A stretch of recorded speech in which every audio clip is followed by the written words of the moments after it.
Today's shocking news about a covert scandal inside the palace involving the Queen's daughter and the hardest working royal.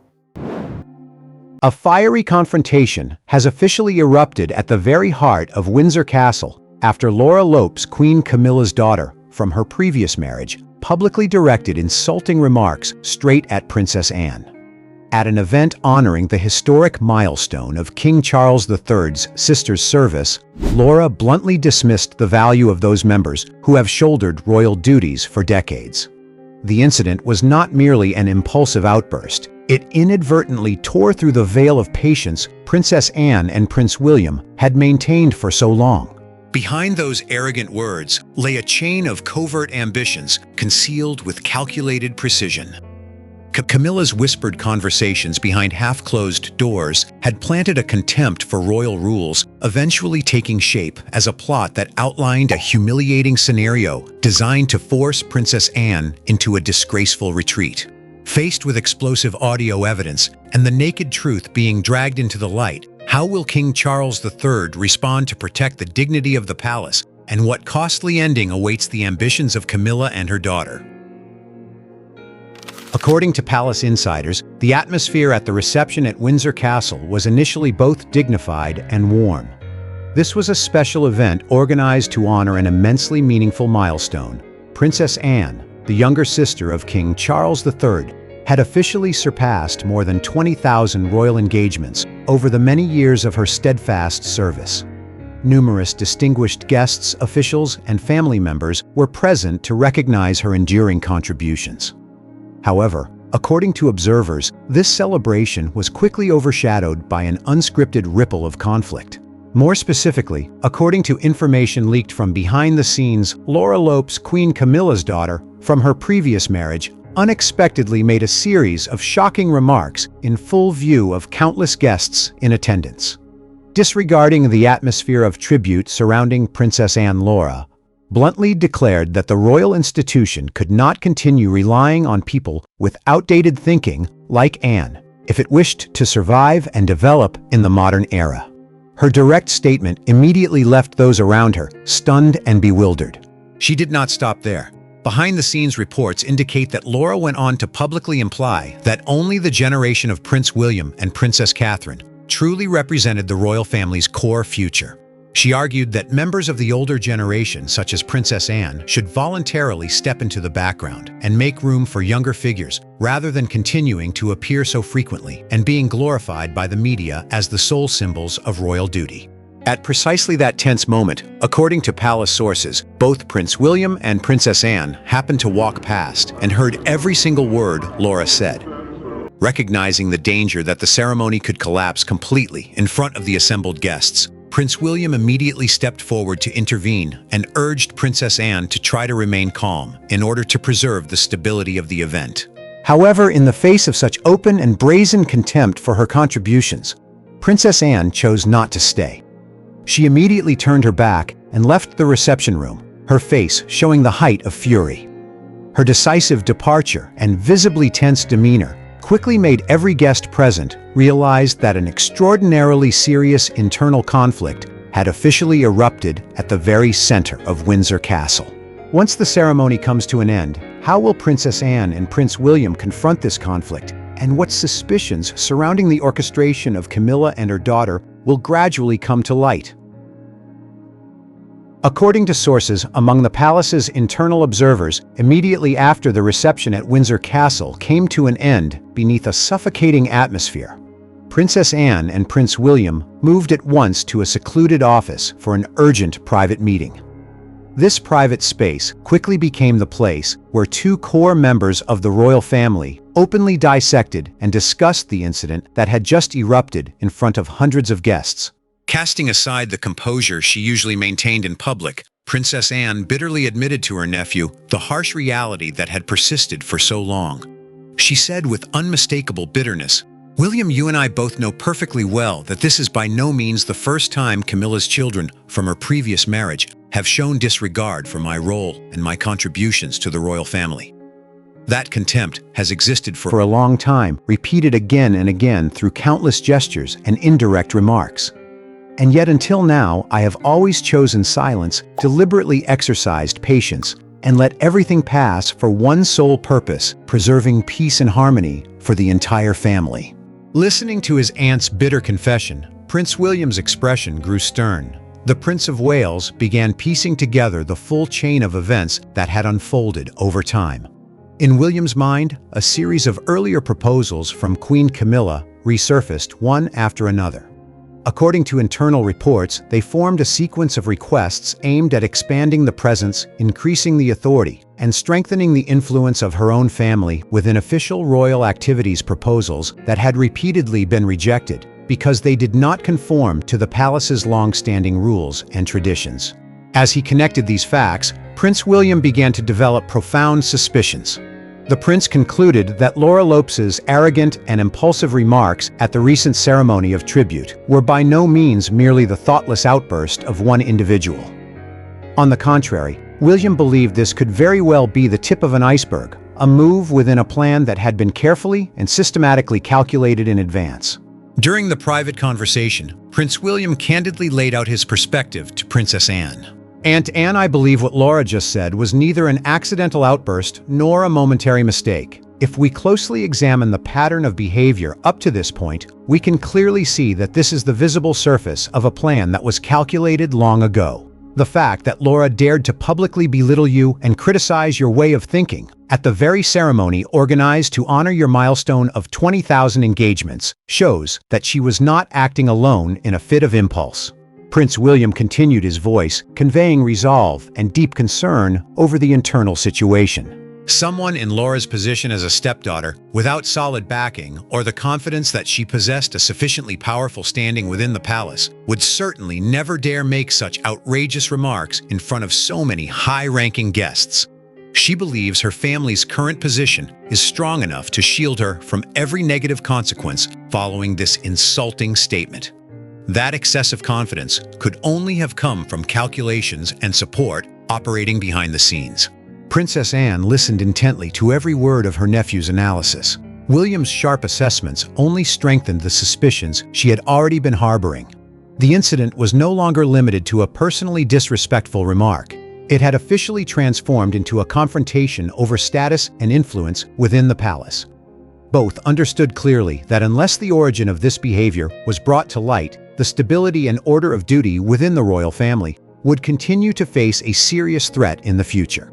Were William and Anne's suspicions truly correct, and what recollections and memories would continue to reveal the real ambition hidden behind the palace doors? Returning to the quiet of her private room after the tense exchange with Prince William, Princess Anne sat silently at her desk. A somber atmosphere hung over the room as her mind began to travel backward, through time, revisiting the entire chain of actions, gestures, and deeply puzzling, unusual attitudes displayed by Queen Camilla and her daughter over the long period that had just passed. In Princess Anne's memory, the fragments of the past gradually came together to form an extraordinarily clear picture. She recalled that only a few weeks before the tribute ceremony took place, Camilla had repeatedly arranged private meetings and conversations with her daughter, Laura Lopes, behind the palace's closed doors. During those ideologically charged conversations, Camilla had repeatedly whispered to Laura and planted in her mind a powerful belief that the balance of power was about to change. Anne recalled the words she herself had once overheard by accident, as well as what she had discerned from the attitudes of the mother and daughter. Laura, you need to understand that the royal family is currently standing at a major turning point and desperately needs an entirely new generation to transform its image. Members with conservative thinking, who stubbornly cling to outdated rules such as Princess Anne cannot remain forever. The influence and roles of those people will certainly come to an end soon after William officially succeeds to the throne. Their era is almost over, and the new generation must be the one that holds the power to decide. Princess Anne sighed and continued sinking deeply into her reflective memories of the harmful impact those guiding words had exerted on Laura's thinking. She clearly understood that it was precisely those whispered conversations, saturated with ambition, that had gradually planted and reinforced a distorted conviction within Laura. Laura began to firmly believe that her own family would inevitably occupy crucial positions and wield far greater influence within the palace, thanks to her mother's steadily increasing power and standing. It was from this newly empowered mindset that Laura's attitude toward members of the royal family visibly began to change. She grew increasingly and excessively self-assured, no longer hesitating to express arrogant and disrespectful views in front of those members who shouldered official responsibilities. Princess Anne pieced together the full nature of the matter and silently reached bitter conclusions within her own thoughts. Even though Camilla may never have directly ordered or forced Laura to stand up and publicly criticize or belittle me at the recent tribute ceremony, the fundamental nature of the matter remains unchanged. It was the ambitious ideas and the contempt for traditional values that Camilla continuously planted in her daughter's mind. Over all this time, that became an ideological poison. Those whispers made Laura believe she had the right to stand above everyone else, the right to judge, diminish, and disregard those who had devoted their entire lives to serving the survival and prestige of the royal family. Sitting in the darkness of the room, Anne realized that these seeds of ambition had seeped far too deeply into the conduct of Camilla and her daughter. They were not merely impulsive thoughts or harmless words of criticism, but a systematic ideological transformation. The fact that Laura had dared to blatantly cross the boundaries of propriety at a solemn and historic ceremony was the clearest proof that her blind confidence had reached its peak. All of Anne's patience and silence until now appeared to have inadvertently allowed those outrageous intentions to escalate further and further behind the walls of the royal institution. The succession of returning memories brought the motive behind Laura's outrageous behavior at Windsor Castle into even sharper focus. Princess Anne realized that this was not merely the insolence of one individual, but the direct consequence of a prolonged process of cultivating ambition.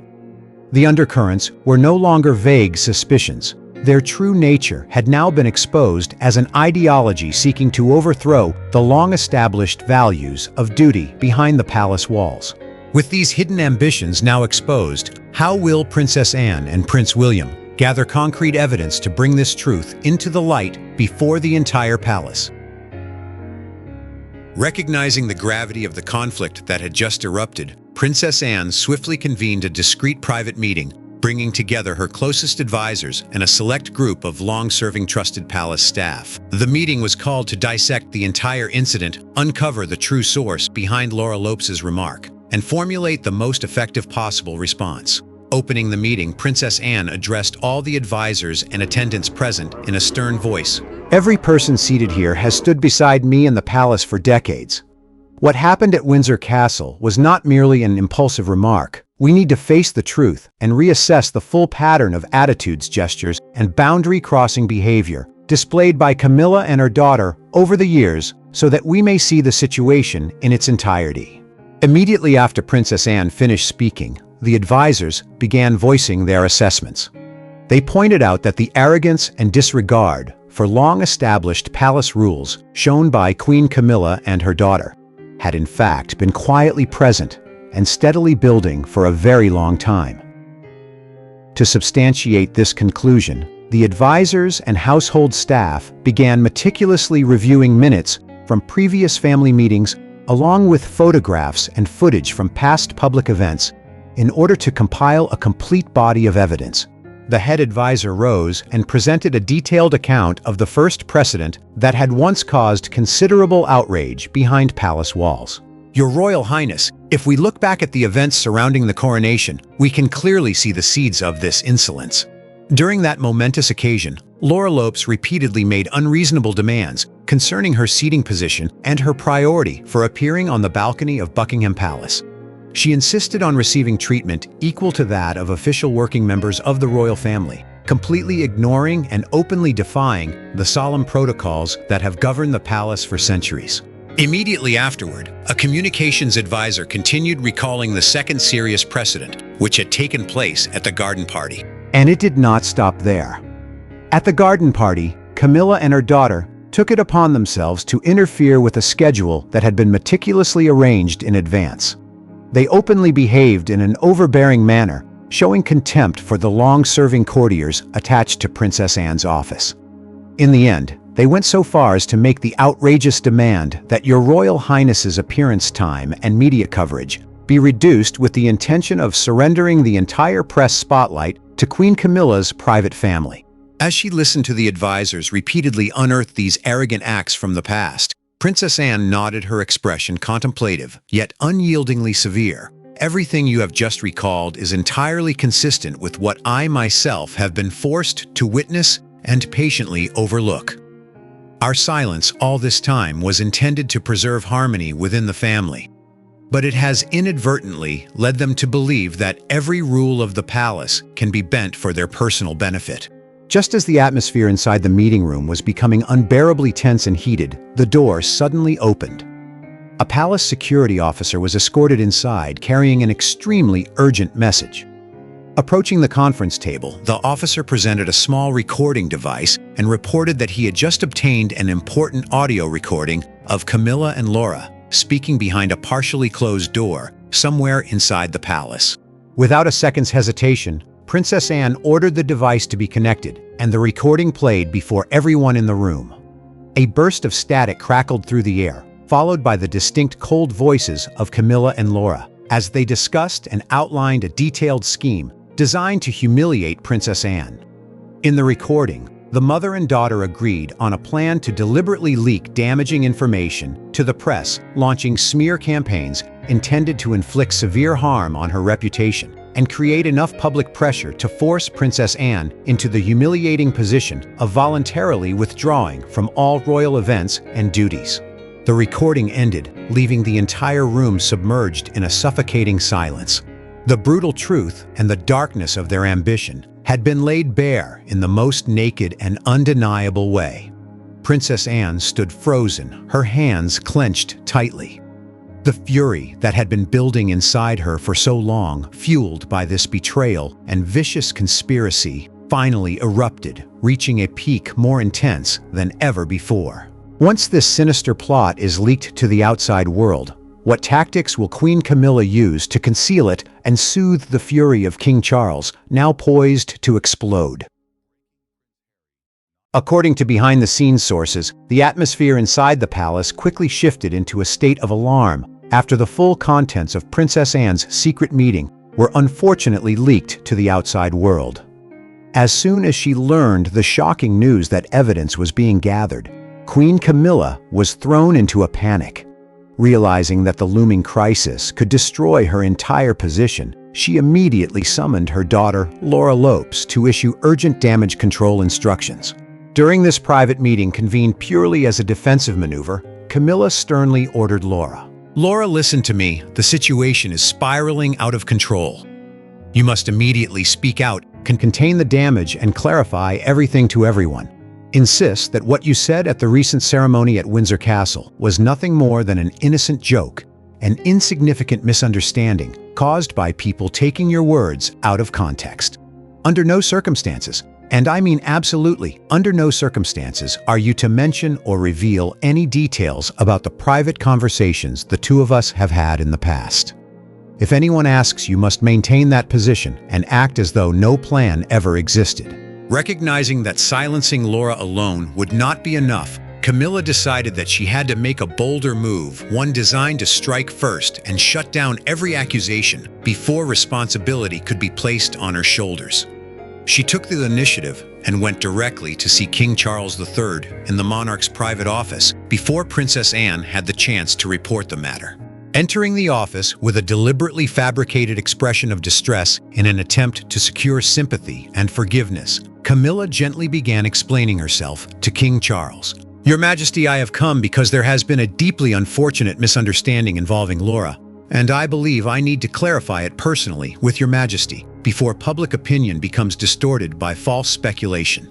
What Laura said at the recent ceremony honoring Anne was in truth merely her innocent way of expressing a personal view about the differences between generations in modern society.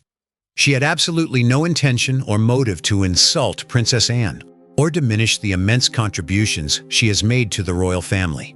"I hope Your Majesty understands that it was simply the impulsiveness of a young person trying to express an opinion."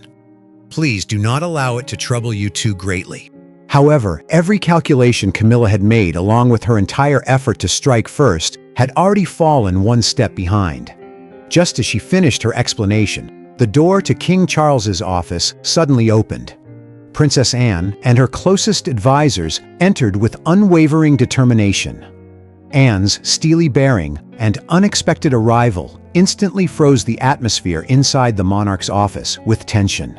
Without the slightest hesitation or fear, Princess Anne looked King Charles directly in the eye and declared in a clear, forceful voice, "Your Majesty, I have not come here to listen to excuses or justifications about a joke supposedly taken out of context." What happened at Windsor Castle was merely the final straw in a long chain of behavior that has shown contempt for the rules and dignity of the palace. Princess Anne solemnly approached the desk and personally presented King Charles with a detailed dossier. In a hard, unyielding voice, she began breaking down each piece of evidence. "Submitted for your Majesty's review, this is a comprehensive record, documenting the entire pattern of arrogance, abuse of privilege, and disregard for royal protocol displayed by Camilla and her daughter throughout several major events. From demanding preferential placement at the coronation, to interfering with the schedule and threatening the media at the garden party, every incident has been fully documented." Princess Anne paused for a moment, her gaze fixed directly on Camilla, who stood there in stunned disbelief before presenting the most damning evidence of all.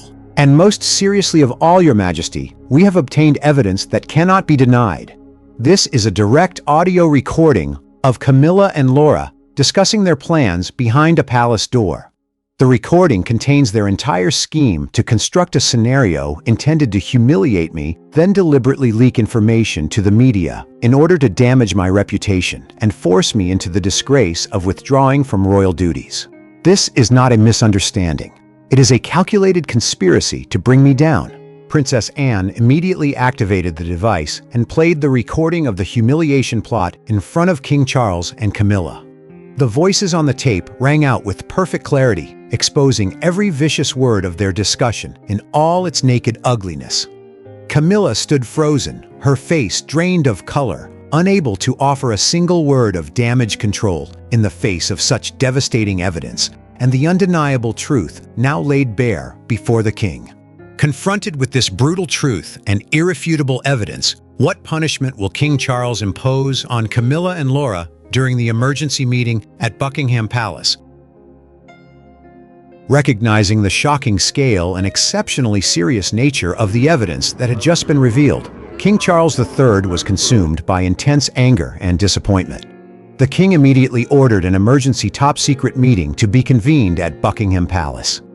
The atmosphere inside the closed meeting room was unbearably suffocating and tense, with all the central figures present: King Charles III, Queen Camilla Laura Lopes, and Princess Anne. At the beginning of the meeting, Princess Anne stood firmly before the king and everyone involved. She spoke in a steely voice, issuing a stark warning about the true nature of what had taken place. "Your Majesty, we are gathered here today not merely to deal with a personal conflict or an uncontrolled remark made at the recent tribute event. I want to make it absolutely clear that Laura's behavior and outrageous statements did not stop at a deliberate attempt to insult me personally. Far more seriously, they reflect a dangerous attitude of contempt that has been quietly taking root inside the palace, an ungrateful and distorted view of those members who directly shoulder responsibility, devote themselves to sacrifice and serve their royal duties year after year." Princess Anne's piercing statement plunged the entire room into a terrifying silence. King Charles III, his expression deeply severe and his eyes filled with disappointment, immediately directed his fierce interrogation at Laura Lopes. "Laura, I want to hear you explain all of this in your own words. Do you deny the outrageous remarks you made at Windsor Castle, as well as the malicious plans captured in that recording? Answer me immediately." Confronted by King Charles's overwhelming fury and direct interrogation, Laura Lopes descended into a complete panic. Unable to continue denying the damning evidence now laid bare, she hurriedly confessed, while at the same time desperately attempting to defend herself. "Your Majesty, I admit that I said those words at the ceremony. I am truly sorry for causing this disturbance. "But please, Your Majesty, you must understand that I had no personal intention of opposing or insulting Princess Anne. I was simply repeating certain views about a modern royal family, perspectives about generational change that I had repeatedly heard and been guided toward many times while I was with my mother." Laura's panicked explanation unintentionally acted like a lever, directing all of King Charles's suspicion, attention, and furious gaze straight toward Camilla. Her answer had nakedly confirmed that the source of this contempt for royal duty came from the very woman wearing the Queen's crown. Realizing that she was now in the dangerous position of having her entire scheme of manipulation exposed, Camilla immediately intervened, hastily speaking, in an effort to deny that she had exerted any influence over her daughter. "Your Majesty, please exercise your judgment, and do not rush to a conclusion. I completely deny ever manipulating, directing, or influencing Laura's thoughts and actions. The private conversations between my daughter and me were merely spontaneous family discussions about our shared future. I never incited or assigned my daughter to publicly insult or diminish Princess Anne." Despite Camilla's panicked excuses and desperate attempts to clear herself, King Charles III remained resolute and furious. The king rose to his feet, looked directly at Camilla and Laura, and slammed his hand onto the table before delivering a steely warning that carried the force of a final judgment. "Enough, I have heard more than enough of these baseless excuses. The true nature of this matter has been made perfectly clear through every piece of evidence and through the confession we have just heard. Today here at Buckingham Palace, I am issuing an official decision and warning. Anyone, regardless of title or position, who cannot maintain even the most basic respect for those members who tirelessly perform their royal duties will be permanently forbidden from interfering in appearing at or attending any official event of the royal family in the future. This is a red line that no one will be permitted to cross." King Charles III's uncompromising ruling officially brought the emergency secret meeting to an end, but its consequences and aftershocks would continue for a long time afterward. Following the meeting, the distance and fracture between Prince William and Queen Camilla and Laura Lopes deepened beyond repair as the prince completely lost all trust in his stepmother. For her part, Princess Anne continued to uphold the strength and dignity of a true symbol of service. She quietly returned to her work and carried on fulfilling her noble royal duties just as she had always done throughout the many decades of her life. Meanwhile, all the prestige, position, and influence that Camilla's private family had worked so hard to build within the palace completely collapsed, suffering devastating damage that could never be restored to what it had once been. How do you feel about the attitudes and behavior of the characters involved in this fiery confrontation? In your opinion, what deeper meaning or lesson does this storyline offer about responsibility, respect, and the limits of power behind the walls of the palace? Before you go, we'd just like to say thank you. Every story you watch here is the result of hours of research and careful storytelling. If you enjoyed today's video, we'd truly appreciate your like and subscription. We know it takes a few extra seconds on a TV remote, but your support helps us keep creating even more thoughtful, high-quality stories.